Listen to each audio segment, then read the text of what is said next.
Well, greetings, fellow travelers, and welcome to MagnifEssence in Motion.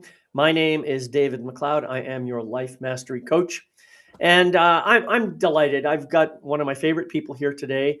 You know, we're going to be talking about a powerful topic that really I think needs to have more attention brought to it. So, for example, have you ever felt, or are you maybe tired of feeling like a pawn in someone else's game? You know, we've all been there, trapped sometimes in cycles where it feels like those around us are pulling all the strings and leaving us drained, frustrated, and questioning our own reality. Well, in this episode, we're going to examine the hidden mechanics of influence. And I'm delighted to be joined by my colleague and friend, as you can see here, that smiling, beautiful Ilene Dillon. She's a seasoned marriage and family counselor and a true powerhouse in the world of emotional intelligence. So welcome, Ilene, and thank you for joining me for today for episode 33, Transcending Manipulation. Thank you. This is an important, I know this is an important topic to you. So say hello, first of all. Tell us a little bit about who you are, where you are, what you do, and why. And then we'll get into the conversation. Okay, very briefly, I'm in Northern California right now. I've been living in my van, which you can see behind me. I'm in a 24-foot Sprinter van. I've been living in it since 2017 and traveling. Lately, I found a nice place to stay in California near 5 of my children, so I'm hanging out here. I've been a psychotherapist, as you say, for many, many years, and I got interested in manipulation and in emotions many years ago when I thought I was experiencing a terrible tragedy, which actually has turned out to be the best thing that ever happened to me because it put me on the path to my whole career. And so I found out I was very angry, and nobody knew anything particular about anger way back when.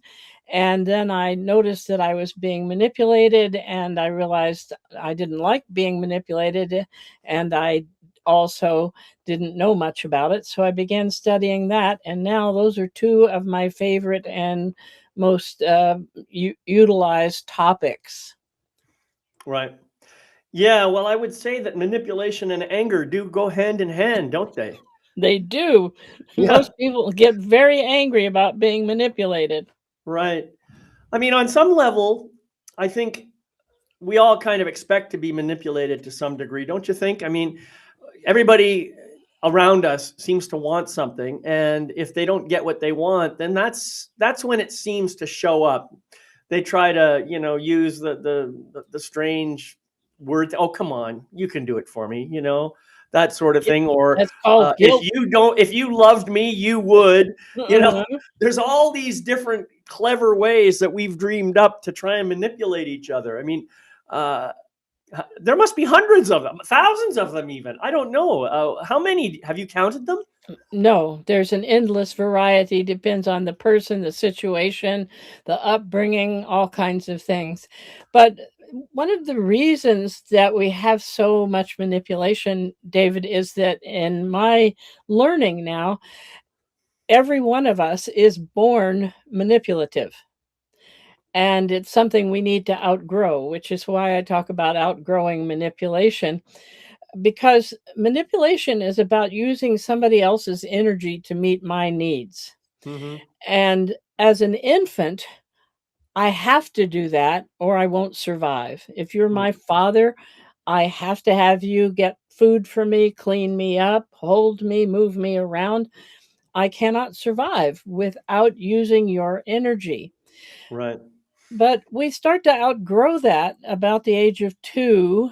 At least we have our first glimpse of it then, when a little kid goes, me do it myself, except they're not quite ready to do it themselves. But by about the age of 3.5 or 4, kids can start meeting their own needs, like pull up a blanket, get a drink of water, ask for something. It's different. Manipulation is different from asking, will you get me a glass of water? Mm-hmm. It's like manipulation would be, you didn't get me a glass of water. You mustn't love me. Right. Okay. So it's a different Hey, thing. you see the lip? Yes. Yes.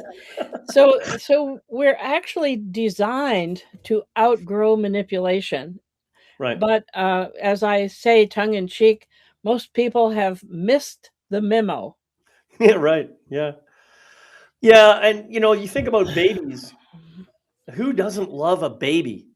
You know, babies Mhm. are so cute and cuddly and just, I think there was a divine plan to make it that way so that the baby's needs could get met. Right. And so parents go along with allowing their energy to be used even when they're exhausted. Uh, and we haven't been taught that that gets to be over at some point. And Right. so what happens if we don't support children to take responsibility for their own lives more and more and more as they grow up? What happens is our bodies grow up so that we look adult, but emotionally we're still around 3.5 to 4 years old. Right. And that's what we're dealing with when we're dealing with manipulation. And one of the reasons I like to talk about it right now is, as you know, we talked about, um, uh, we're going through tremendous change. We have an opportunity to live better lives. And part of that is to understand ourselves more as energy beings. Hmm. And to bring emotions in, I've learned that emotions are energy and manipulation is a misuse or a misdirection of energy. So Hmm. these are two areas that are very intimate in our lives that it's time for us to now upgrade, which is one of the reasons I like to talk about them both. Right. Yeah. Well, this is a fascinating concept to me. I think conceptually speaking, the word manipulation just means using your hands to move things around, to take control of something. That's where the word comes from. Now, obviously, the kind of manipulation we're talking about emotional manipulation here, which really doesn't involve the hands at all. It involves, as you say, the movement of energy, we're trying to get other people to feel a certain way so that they empathize with us, sympathize with us, and look to help us solve a problem. It's it's something that we do all the time. I mean, even something as simple. I notice you've got that copy of our book there in the background. This is a book that I was the lead author for, and Ilene was one of my co-authors on this. The I guess on some level, I performed some form of manipulation in order to get you interested enough to be willing to contribute a chapter to this book. Now, I don't know if you felt manipulated when that happened, but obviously, when we want to enroll somebody into our vision and to help us to build something, a certain amount of manipulation is going to be necessary. Don't you think? I mean, there's Well, obviously a long spectrum here, and I don't want to just cut it off completely. That I want to find a way to find that balance. well, actually, I didn't feel manipulated. I felt invited. Hmm. I did think about the position you were in, recruiting people and trying to pull it all together, and I wanted to help. But I think the difference between the kind of manipulation I'm talking about and that description is that a manipulative person, what I often call a lifestyle manipulator, somebody who manipulates as their major way of being, um, they're not they are desperate. They are willing to make other people bad, wrong, or crazy. They're willing Hmm. to hurt other people in order to get their needs met, and often they don't know other ways to get their needs met. Right. And so I want to add one thing to your definition of manipulation too. Suddenly remembered reading reports about monkeys or chimpanzees finding a branch to bring something to it. And so, one other definition would be that you have something to use as a tool to bring something to you. And I Mm-hmm. think that's how we work manipulatively. We use other people as our tools, not knowing, not realizing, number one, that responsibility is one of the main building blocks of self-esteem. So if you take responsibility, you'll feel better about yourself. And number two, that each person is responsible for their own life. And so whenever we cop out, as it will be, on taking manipulation, we compromise our own life. We don't make it better. Mm-hmm. And so part of my uh, desire is to help people understand, listen, when you end your own manipulation, life will get better for you. And one of the main ways it gets better is other people stop coming into your life to manipulate you. Right. Yeah. So, okay. So this is fascinating. So it seems to me then, based on what we've said so far, that manipulation starts with some perceived desire or need or want or something. I want to get something for myself. I may perceive this as a need. I'm hungry, so I need food. I may perceive it as I'm wet. I want to get dry, whatever. Um, and as you say, somehow I want to take care of that want or that need. And if I can't do it myself, then I look for other people to help me to do it. And if they won't voluntarily do it, then I try to find ways to coerce them or manipulate them or somehow force them, whatever the words you want to use. Somehow I want to get them to do my bidding. I want them to be my slave for a brief period of time. Does that sound like the right way to describe this? Well, it's going in the correct direction. It's a little more intellectual than I think the process goes, but we need to do that in order to look at it.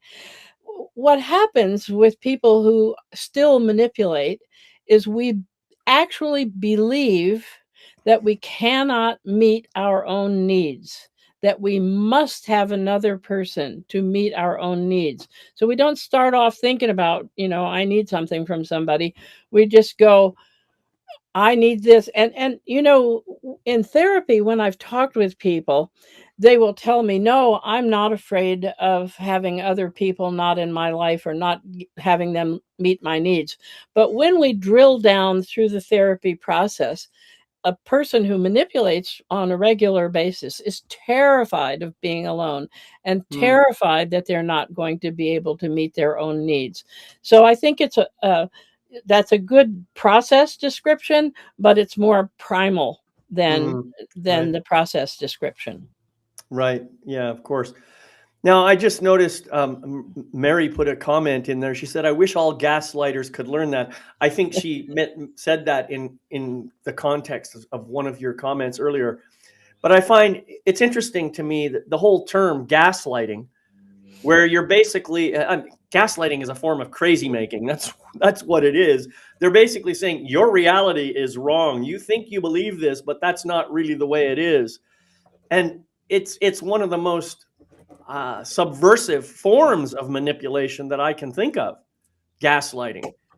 We use it all the time. Well, what you think is wrong. You need to correct your thinking. And really, what that comes from is me saying, "Well, I want you to think the same as I do."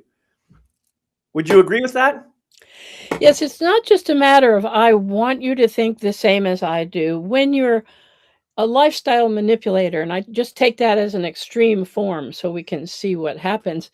Um, uh, uh, when you are telling the other person they're incorrect, it's because you can't stand being separated from other people. As a Mm, manipulator, we do not see other people as they are.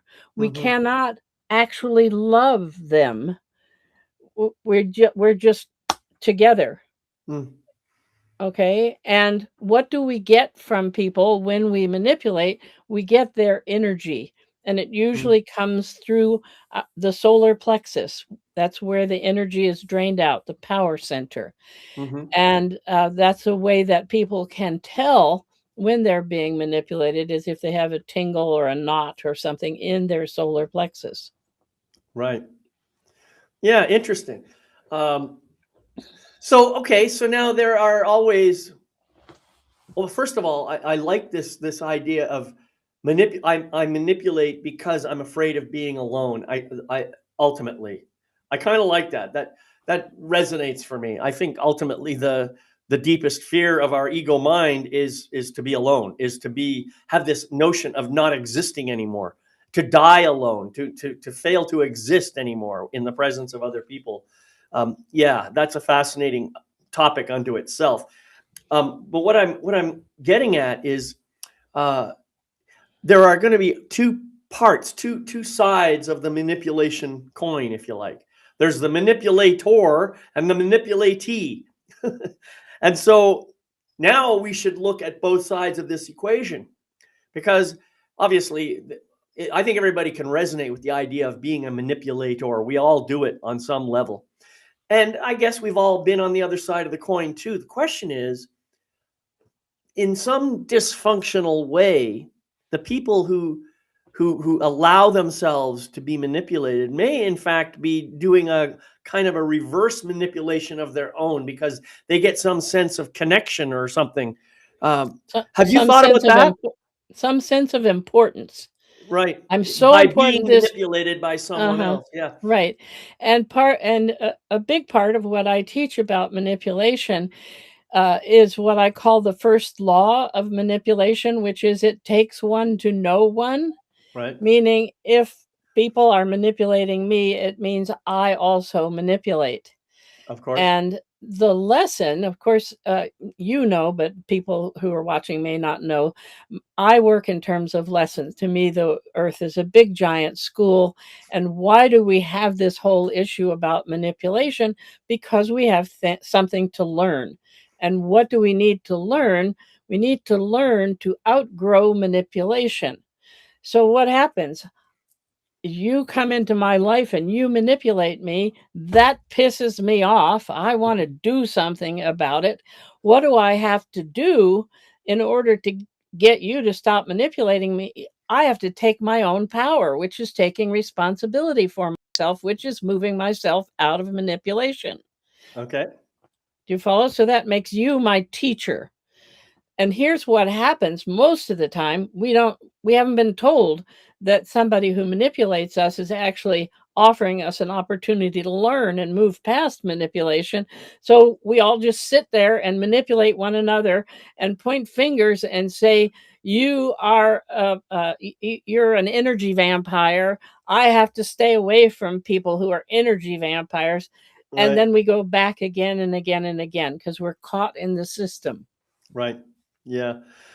Yeah. So, okay. So now let's say I've become aware of the fact that I'm being manipulated, and as you say, I get angry, and maybe some action takes place as a result of that anger, and I want to stop the manipulation. Obviously, there's some very extreme ways that I could use to stop that manipulation, but we don't want to go there.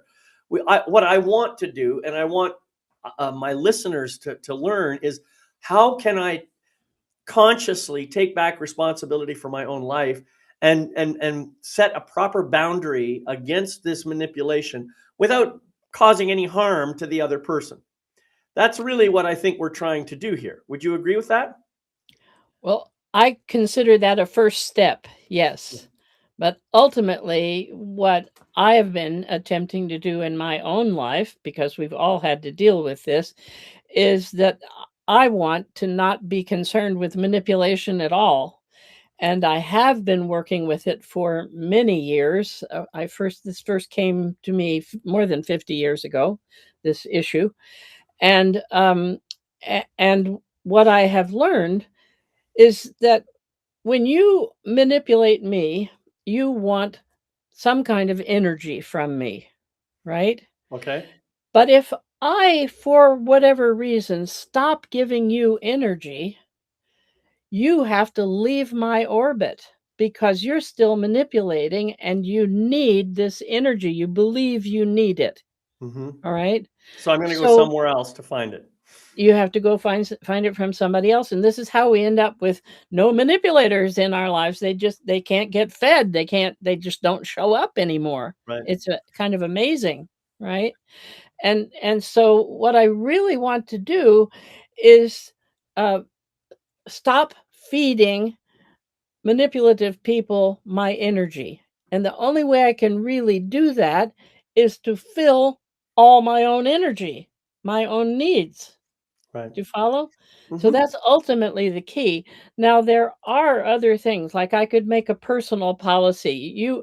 Usually a person who's manipulative wants energy in a particular way. I want you to sit over here, I want you to say these words, I want you to go here with me, whatever. And the manipulative person is totally concentrated on their own needs. And guess what? The person who's being manipulated usually is not concentrated on their own needs. They're trying to be nice, they're trying to be understanding, they're trying to figure out what's going on. So the key is, if I want a major key, is that I need to concentrate on my own needs without feeling guilty or wrong or bad. And when I start doing that, I start deciding, well, I'm willing to give energy this way, but not that way. Mm. Or this is more important to me. This is what I choose to concentrate on, not what you want me to concentrate on. Right. And so what you're really describing is you're describing the idea of setting boundaries. You're Yes, saying, I can go here, but I'm not going here.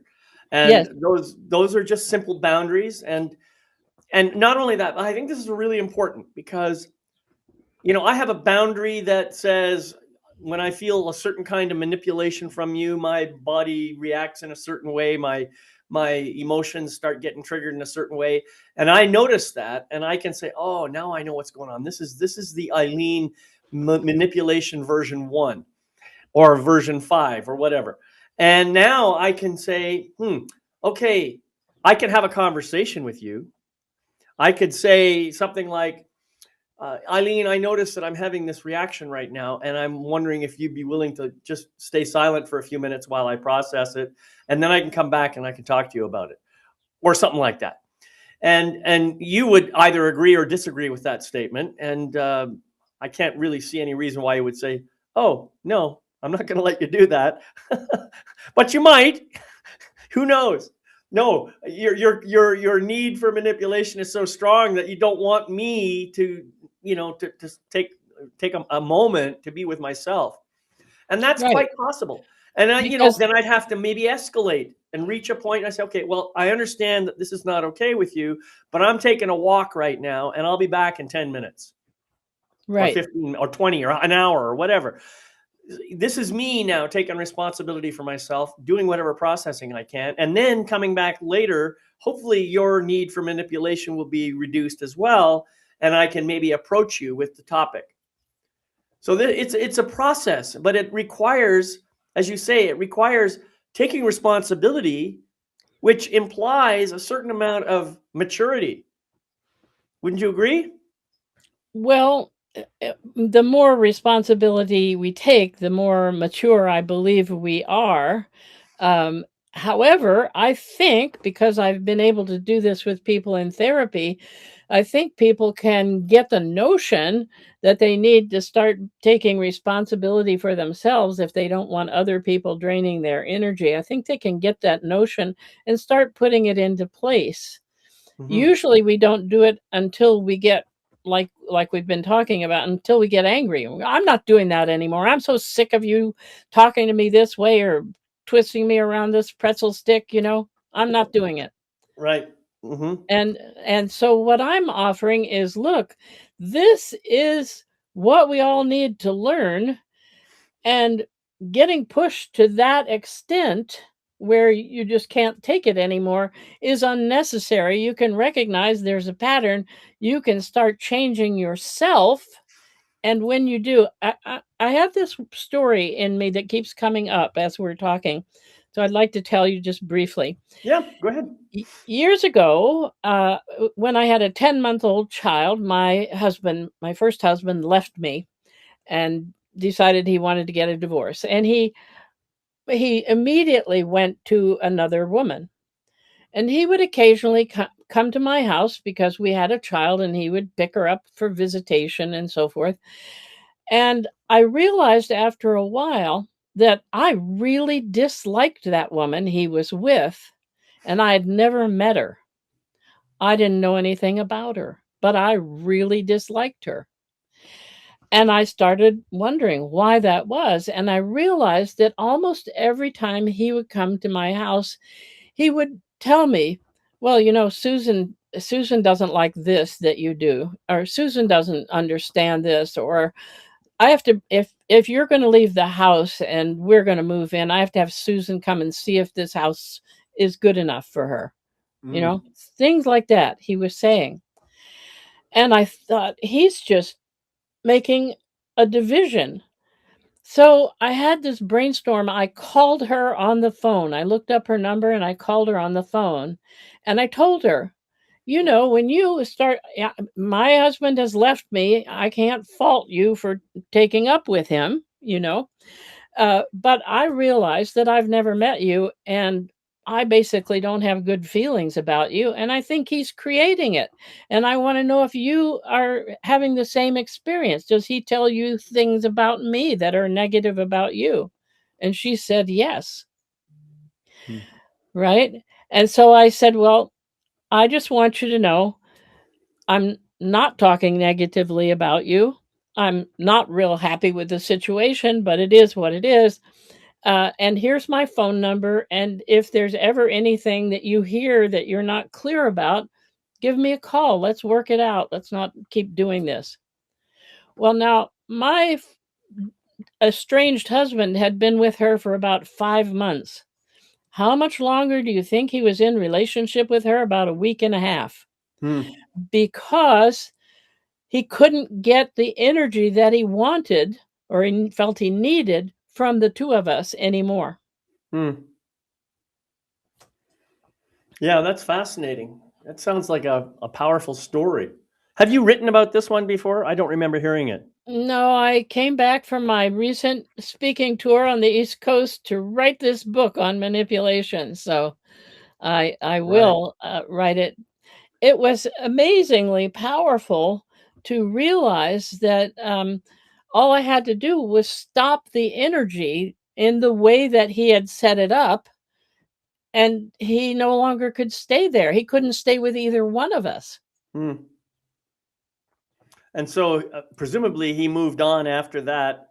Yes, he did. Did he find somebody else to be in relationship with? And did he try the same trick all over again or not? I didn't follow him intimately. I don't know about that. I know he went, this was way back many, many years ago when there was some sort of free love stuff going on. So I know he dated around for quite a while. And then eventually he did marry. He had 2 more children. He was married over 35 years, I think, to his next wife. So, but as far as you know, he didn't seem to be trying the same thing with you in either of any of those relationships. Not with me, but he was ready to. He had to move on. I was no longer giving him energy. Well, that's my point, really. You set the boundary, and I guess it was presented to him in a way that he says, "Okay, I get it. I can't do this anymore," and stop doing it. I don't think it's that conscious, but yes. Yeah. Right. Yeah. Well, how much stuff that we do is unconscious anyway. Yeah. But it was such an interesting story. I'd never done that before, and I just thought, he's using both of us. He's manipulating. He's working us so he can have exactly what he wants. He gets to have a wife, an ex-wife, or a estranged wife with a child and a new girlfriend. And this is an interesting thing about people who are lifestyle manipulators. They very often move from one relationship to another. I perceive it as like I have 1 foot in the former marriage, I have 1 foot in the new relationship. Now, the reason it works for people who are manipulative is because if one of those doesn't work out, if the marriage doesn't work out, all the person has to do is step into the other relationship. If the relationship doesn't work out, the manipulator can step back into the marriage.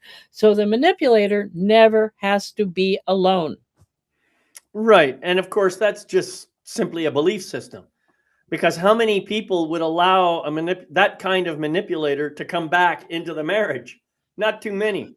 Oh, I don't agree with you. Having been a marriage counselor for 50 years, I'm going to say, as long as I'm still manipulating, so many people will say to me, I don't know. I know this person isn't good for me. I don't know why I let them back, but they have this cute ability, or I remember how things used to be, or I can't believe they came back and I don't know what to do about it. I mean, it's as long as we ourselves are also manipulative, meaning we believe we need energy from other people, we'll be vulnerable to that manipulator and other manipulators, usually that manipulator. Right. Well, I suppose there's also the possibility that the person would say, "Well, it's better to have this manipulator in my life than to be alone." Many people believe that. People are terrified of being alone, Right. you know? Yeah, that's pretty sad, actually. I don't know about you. I know you've been living alone for a long time, and so have I, and I actually like it a lot. Well, I don't have to coordinate with anybody, ask anybody's permission, explain anything to anybody That's unless I right. decide to. That is very nice. But it also means that I need um, to deal with loneliness at times, and that's where my work with emotions come in. Loneliness, we've been misinformed about what loneliness is. When you look at loneliness in energy terms, what is happening is that if I feel lonely, more of my energy is going out than energy is coming back to me, better known as I am not loving myself enough, right? And all I have to do to correct loneliness is to do something for which I enjoy, or for which I have a talent. And Right. when I do that, the energy comes back in me and the loneliness dissipates and falls away. That's interesting. I personally, I don't have that experience, but yeah, I very rarely feel lonely because I know that in the grand scheme of things, I'm not really alone, even though there are no other people around. Well, Energetically speaking, we're all connected, and yeah, we're never actually really alone. And well, I don't know, somewhere along the way, I got that memo. yes, yes, and you're showing your own growth and ability to take responsibility. And once and it doesn't, most people who I call lifestyle manipulators can't tolerate being alone, not even for 2 or 3 hours. And Yeah. over the years, what I've done, if somebody says, "Well, I want to get out of manipulation," I say, "Okay, take yourself someplace for 72 hours. Do not listen to anything. Do not communicate with anybody. Do not have music or television going. Don't do anything. Just be with yourself for 72 hours." Yeah, see how that feels, right? It drives them crazy. Yeah. And those who can, who stick it through, move through on the other side and are no longer terrified of being alone. It's funny. I'm actually the opposite way around. I think I'm very much an introvert. I mean, I love being with people. I love engaging with people, but only up to a point. Then I just want to be on my own after that. I love my solo time. You know what I mean? I have this crazy image in my mind that, of course, you were a jet pilot. You spent time alone, and obvious, and maybe my fantasy is anyway that you enjoyed some of that. Oh, I loved flying. That was awesome. Uh-huh. Yeah. So But that was an advantage you had on this whole issue. perhaps so, but I do know that in my younger days, even when I was still in the military, I had my aspects of manipulation, both sides of it. Um, and I think I'm really grateful that we're having this conversation because I think it's a really really important topic. I think it's a very important topic, and I agree. you know, so we've talked a little bit about how people can get out of manipulation, and I think the idea. Go ahead. I like this idea. Turn off your phone. Go out in nature. Spend 72 hours away from everything. All right, maybe you can take your dog. Maybe that's okay. But no people, and see what it's like. Find out more about yourself. One of the things that I did do in when was this? 2000 and 2000 and 2001 timeframe. I went on a vision quest with there was a whole bunch of other men. We all went out together, but we went out into the woods and then we had to split off and find our own quiet space. And I spent literally was it 3 days and 4 nights or 4 days and 3 nights? I can't remember the exact arrangement. But there was no food. I wasn't allowed to eat. I was allowed to drink water. I was allowed to stay within a certain radius of my camp, and that was it. That was it. It was meditation time for 3 days. Some people say, "Oh my God, I could never do that." Well, you'd be surprised what you can do if you make the commitment to really get connected to who you really are. If you do that, and I'm telling you, it was difficult for me at first, but once I got grounded in the space, I noticed I'm actually enjoying this. This is actually pretty nice. Yeah, yeah. And that's what happens with almost everybody.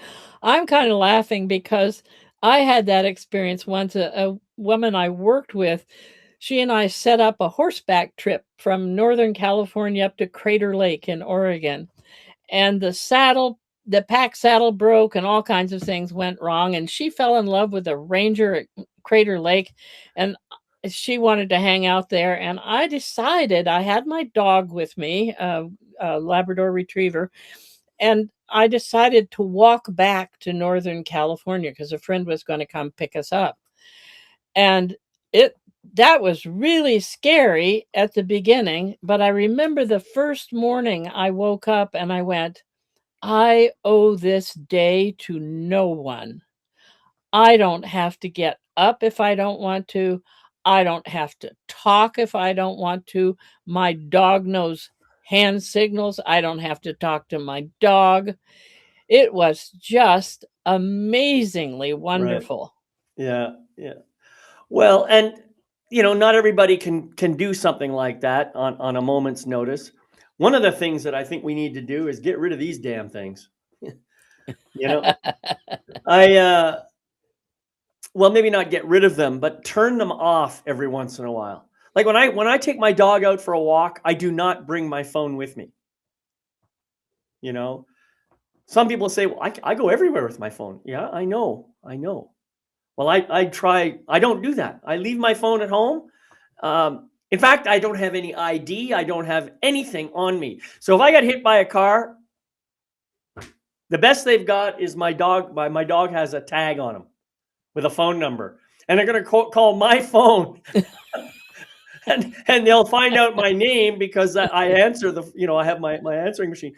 But it's interesting. We're so attached to this idea of being connected that we can't even fathom what it's like to take a moment to turn off that phone, go do something, like go in nature, go on a backpacking trip and leave your phone at home.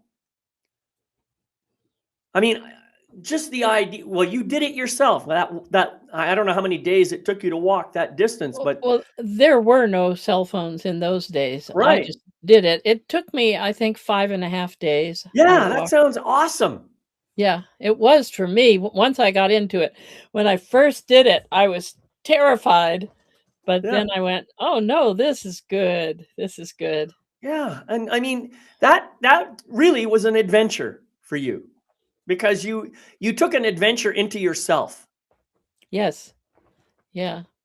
So I want to mention one other thing that we run into. I say it kind of tongue in cheek about all people who manipulate or what I would call lifestyle manipulators. Um, if you stand up to a lifestyle manipulator, for example, this happened when I told my second husband that he needed to move out and we needed to get a divorce. I later learned he had bipolar disorder, which is what had been driving me crazy, and neither of us knew about that. But he came back to me, and the first thing he said is, "You're doing this divorce all wrong." Okay? And the way you're doing it is really bad. You should be ashamed of the way you're conducting this divorce. And when I said, "No, I'm doing it just the way is right for me," he goes, "Well, then you're mixed up. You're crazy." All right. And so I say, kind of tongue in cheek, that lifestyle manipulators all seem to go to the same manipulation school, because when you really block the manipulation, they come out in this order: you are bad, you are wrong, you are crazy. And I don't know how they all learn it. And, I don't know where the school happens. But if somebody's doing that, you've got a highly manipulative person in your life. And what I said to my husband at that time is, "Oh my God, I'm writing my book about you." I'm writing my book about you. Yeah, that's yeah, good. So now you just said something that I think is really important. You talked about standing up to a manipulator. Now, what exactly would that look like? Well, it can look like walking away. It can look like setting a boundary. It can look like just simply turning my back. It can look like severing the relationship in some way, making a demarcation that this is as far as it will go, as things will go. Uh, what is it? Non-negotiables. Right. This term keeps coming up in my mind. I think most of us don't think in terms of our own non-negotiables. What will I really not be willing to live without? Mm-hmm. You know, Yeah. and you can start there. My non-negotiables are that I don't take more than 2 minutes to talk with somebody who's not speaking kindly to me, for example. Mm-hmm. Mm-hmm. And that brings us back to what I touched on a while ago, which is personal policy. People, in my experience, are surprised to realize that human beings can make personal policies. Many years ago, I was dating a man who had a lovely little 9-year-old daughter. The electricity went out. These were in the days where we had answering machines in our homes. The electricity went out. The answering machine lost its message. And this child came to my house, found that the answering machine didn't have a message, and asked me if she could create and record a message for my answering machine. I thought it was delightful. She did it. My aunt, who prided herself in being a businesswoman, was the next person to call. And the first thing she said, "There's a child on your answering machine." And I said, "Yes, isn't it delightful?" And she goes, "It's not professional." And she proceeded to rake me over the coals. And it really angered me. I didn't like it. And so the policy that I made was,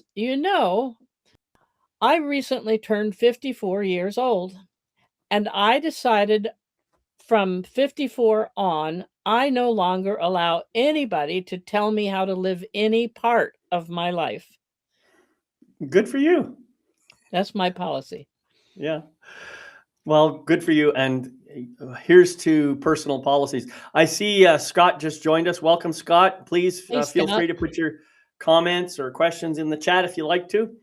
Um, so this idea of having a policy, I think sometimes we need to be able to explain to somebody exactly what we will and won't do, right? And I'm thinking about relationships and how important agreements are between two parties in a relationship. And this doesn't have to be like a romantic relationship, it can be any kind of relationship.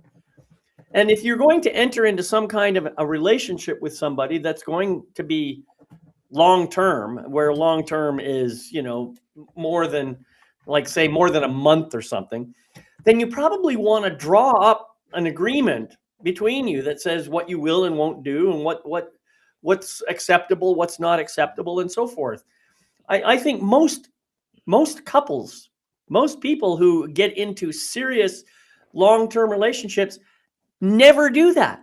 They just assume that the other person is going to, have honorable ideas and good boundaries and respect my boundaries and so on and so forth.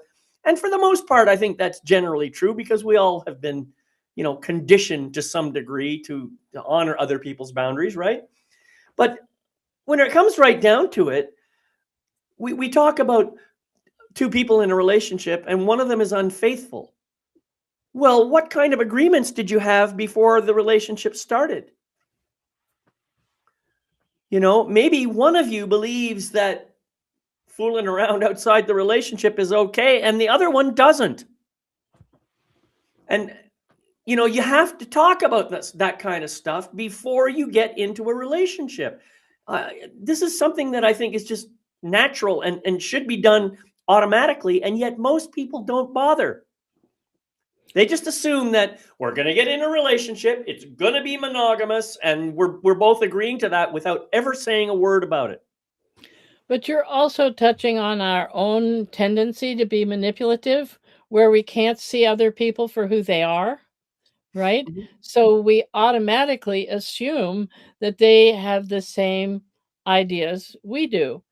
When I married my husband, Bob, who was a neurosurgeon, as you know, he was used to being top of the heap and whatever and being waited on. And in the early days of our relationship, I asked him, would he please, after he ate his meal, would he just take his plate and silverware to the sink in the kitchen? He was furious with me, absolutely furious. No one had ever asked him to do that before, and he was 60 years old. And I said, well, I need to have some help. So if you won't help me, how about you hire somebody to take your place? And he did. So I wasn't angry with him anymore.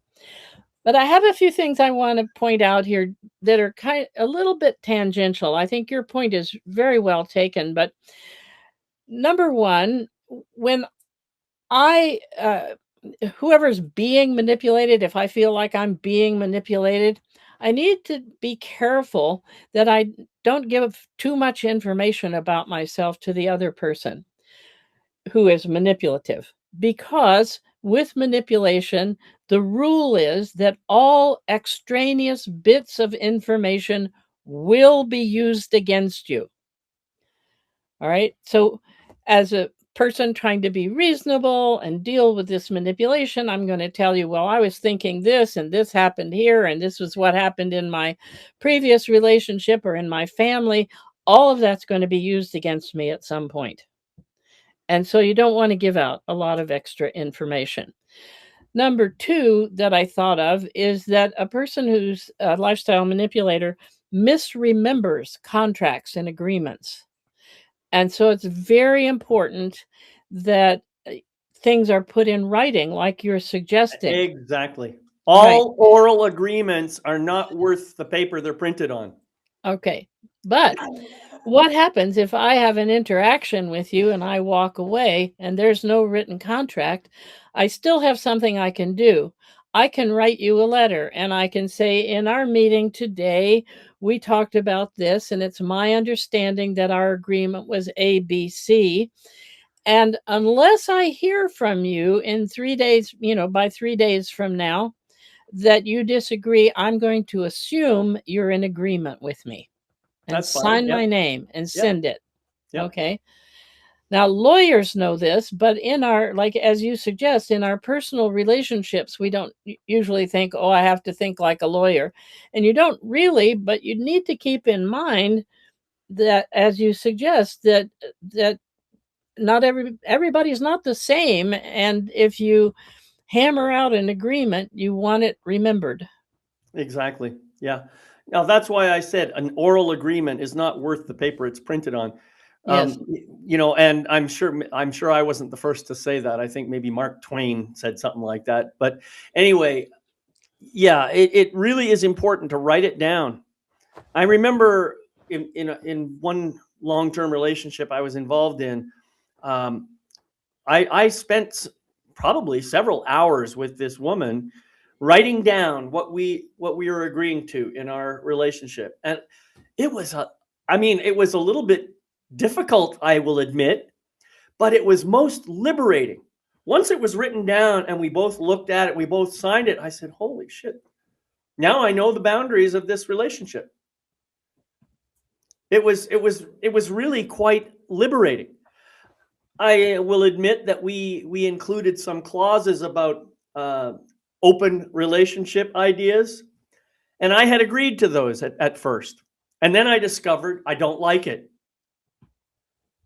Well, I was willing to try something and have an experiment with it. And after a while, I realized, no, this is not what I want. This is not working for me. I want to revise our agreement. Now, this is where you learn something about your relationship partner.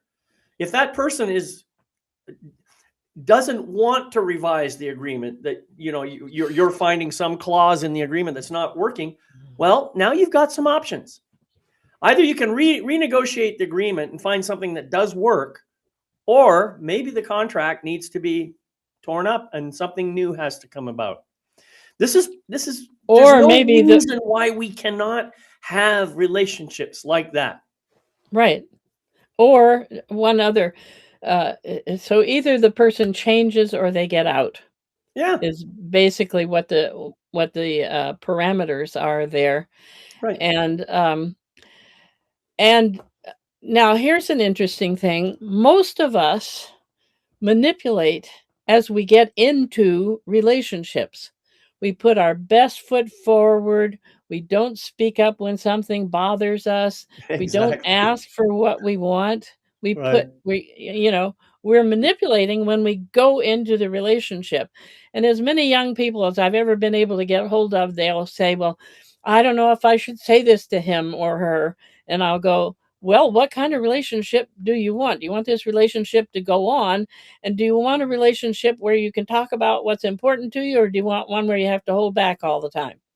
If you want one where you can talk about it, you need to start talking about it now. And if that person leaves, it's not something that's wrong with you. It's they are not the right person for you." Right. Yeah. Yeah. Yeah. Not every action that somebody else takes is a reflection of who I am. Wow. What a concept. Now, sometimes, it's like anything else. Well, you and I have had this conversation before. I believe everything is projection to begin with. But just because it's projection doesn't mean it's not true. So I may be projecting something onto you that is purely my projection, but it may also be true of you. It may be false, but it may also be true. So the thing is, I can learn a lot about myself by recognizing my projections and just taking them back and say, okay, I noticed that I have this projection that I'm putting onto Ilene. I'm seeing some aspect of my mother or some other woman or maybe another man in my life. And I'm seeing this aspect that I really don't like too much. And now I can bring it even closer to home and say, well, where's that aspect residing in me? And I can start looking at that and I can say, oh yeah, I can see where, yeah, I've got a little bit of this arrogance or, haughtiness or whatever it is. And I understand when it shows up. I understand what I'm trying to do with it. I can see that it's a protective mechanism. All of these things I can do. We can all do this. If you recognize that you're projecting all the time, then just withdraw your projection in a conscious manner and say, okay, what's this really all about? What am I learning about myself? Use the school idea. What's the lesson I'm learning today? Yes, you got it. And one thing that I find most of us have never, we haven't come to believe it or understand it, is that it is impossible to change another person. Right. The only person we can change is our own self. And the only time we can change our own self is in the present.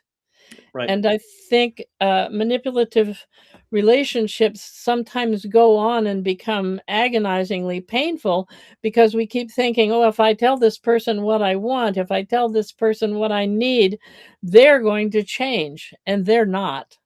Right. Yeah. And here's the other thing. While I agree with your statement completely, I cannot change another person. However, I can raise my issue, have a conversation about it, and the other person may consciously choose to change as a result of that. That's a Yes. very different thing. Yes. But they're And not going to do it because I'm manipulating them into change. right, right. The principle is what I stated before is when I change, the other person that I'm in relationship with has two choices: change or get out. Hmm. And part of the reason, and I think, again, this comes back to manipulation, part of the reason I don't change myself or be different is because I'm terrified of losing the other person. Right. And we're right back in our manipulative loop.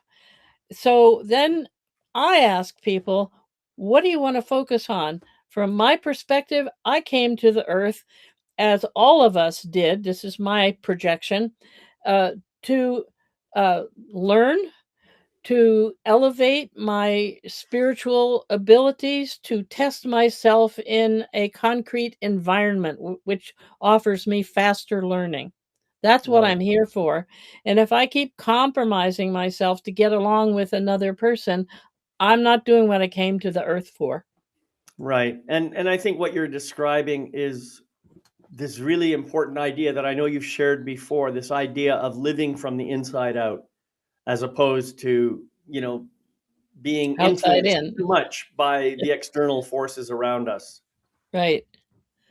Right. By the way, anybody who's watching who's interested, I have a handout on that. If they'll Hmm. just write me, Ilene, Ilene, at emotionalpro.com, I'll send you a Well, copy yeah, of it. just drop that into the chat there so people What a can great copy. idea. Thank Yeah, you. copy it. Well, we're almost at the top of the hour here, Ilene. I mean, this has been a fascinating and very deep conversation. I just want to say thank you so much for sharing all of your amazing wisdom here. Are there any final words you'd like to share before I close this out? Um, gosh, because you've had me on shows before. My, I just got back from a 3-week trip where I gave speeches at a school on conscious parenting and at the Soul Treat conference on outgrowing manipulation. And it was a 3-week love fest. Everywhere I went, even at the conference, somebody I know, we had to take our street shoes off and wear some inside shoes. I had somebody there who found me every time I needed to do that and changed my shoes for me. That has never happened in my life. Yeah, Never. yeah, Right? that's And beautiful. I see it as the result of me changing, living from outside in. I'm going to go out here and see if I can find somebody to love me, to I'm going to make sure I'm loved because I'm going to love myself. And then somebody who's also loving themselves will find me, and that'll get reflected back to me. And that's what this trip showed me, is that really works. And Right. it's when I started, I could not love myself longer than about 6 or 7 seconds in Hmm. one go. So it's just a matter of continuing to focus on loving yourself. So you're basically stringing together all these 6-second segments, Well, one after it was another. it was 6 seconds and then 9 and then 11, Right. so it Yeah. got Yeah. it got easier over time. But That's right. It does. It does. You know, the more my belief is the more aware we become of what's going on and how we, just simply accept it for what it is, that is what allows us to grow and expand and even shift and change and evolve and do whatever else we need to do. Yeah. Well, it's been a tremendous gift. So my final message is whatever you do, love yourself. That will take care of manipulation. That will take care of you. That will change your life to something you may not be able to imagine. I certainly haven't been able to for Right. many years. Wasn't able to. Yeah, that's beautiful. Well, thank you so much for being here today, Ilene. It's been a pleasure as always. I've just really enjoyed this conversation, and I want to thank all of you who've been here on the live show or who are watching the recording. I want to remind you that you can catch all the recordings of this and every other episode on my website at yourlifemasterycoach.com. And I also would like to just remind you before we close out my 3-sentence life mastery mantra that you can just take on and use as you like. It's real simple. It goes like this. I gratefully forgive the imperfect being I have been in the past. I gratefully accept the magnificent being I am right now. I gratefully welcome the evolved being I am becoming in each new moment. Wow. Nice. So thank you, friends, for being here. I'm so glad you were able to join us today, and I'll see you next time on MagnifEssence in Motion. Bye-bye for Thank you, now. David. Bye.